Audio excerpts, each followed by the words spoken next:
Hi guys, it's the 16th of January now. I'm just getting things prepared to take over to my uncle's house to do some welding up for me. And on the weekend, some people call it a firewall, some people call it a toe panel, whatever it's called.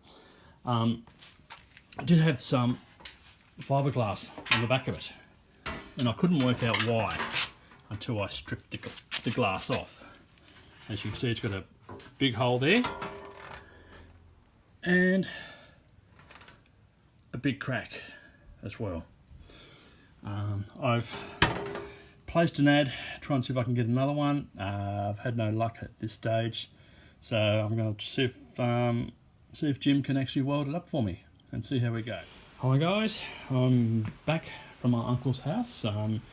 He has now welded up the panels. There was a nasty crack there, and on the other side, on the actual front valance, filled a couple of holes on the back valance. The hole down there was just flogged out, perhaps about twice the size as it's meant to be, so I got him to weld up.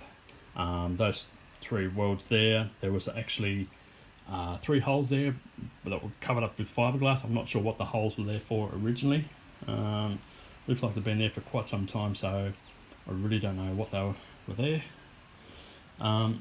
It's replaced the bottom section on the door and filled up a couple of holes. I think they were for antenna, and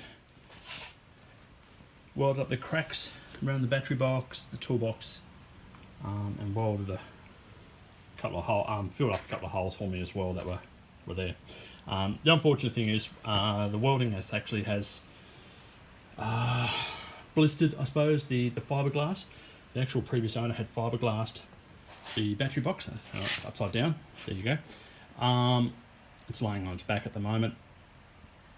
After started to take off the fiberglass, I noticed it had surface rust there, so it's a good thing that that's coming off anyway. So I will strip that back, clean it all up, and have a look. If it needs to, I'll put another coat of fiberglass on there, because it certainly wouldn't hurt.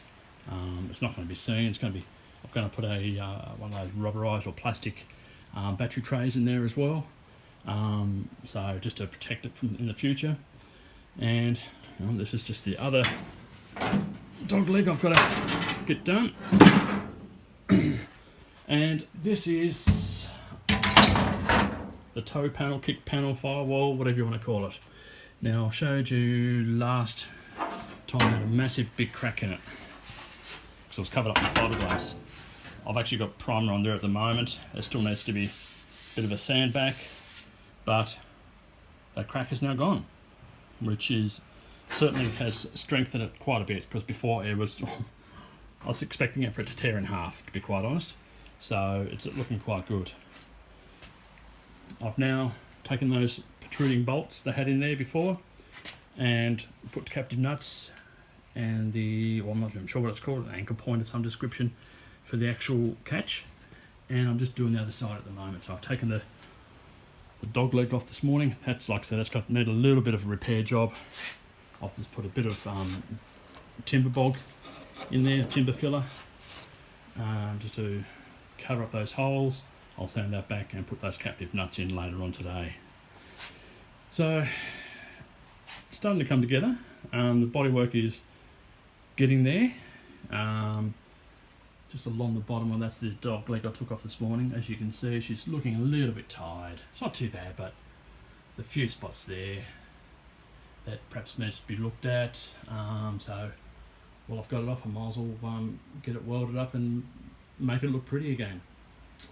Okay, I'll talk to you guys later. See ya. Just a further update on the actual battery box. As you can see, I've now taken off all the fiberglass that was on there, and what I discovered, the reason why the fiberglass was there in the first place. As you can see, there was a gaping big hole at the back, which obviously protruded into the toolbox. So I'll be heading back over to Jim's place to get this all patched up. Okay, see ya.